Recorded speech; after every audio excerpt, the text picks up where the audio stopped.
Hey everyone, Anthony here, AFT Dog Training. I'm going to do a video on what the Pet Professional Guild is promoting on their link on their website for owners to know. So there's a video where they're using a stuffed animal with a remote collar to show how the stuffed animal is not responding to the remote collar. I'm not making that up. I did a whole video on that on YouTube, and that video was by Eileen Anderson.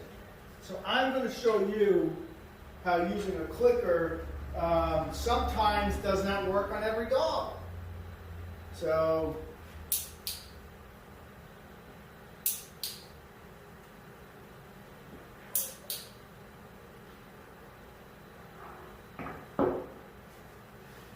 uh-oh. The dog is hiding, I think. All right, let's see.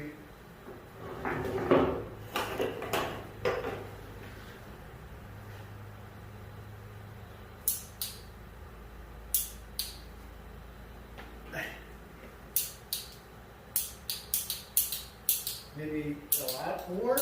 You need more clicker. It's like almost need more cowbell. You need more clicker in your life.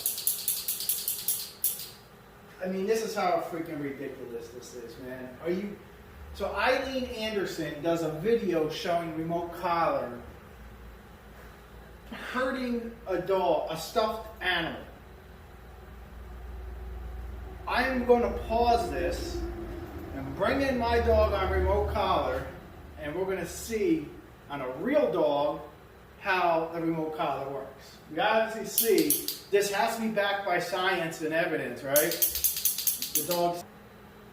And clearly we could see the remote collar that I'm using, you'll see it hit red every time I'm using it on Scarlet, isn't doing what Eileen Anderson in the Pet Professional Guild is saying it does.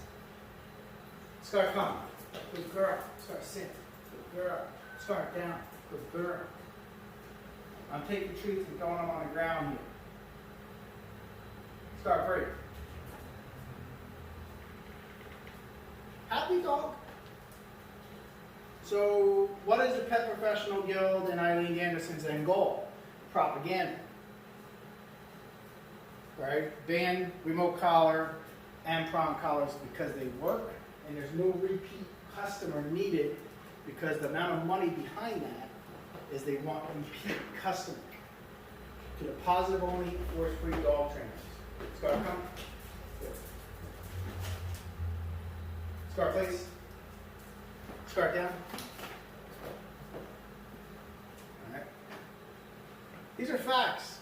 Pet Professional Guild. Share this video on your owners, for your owners to see, instead of pushing that propaganda by Eileen Anderson.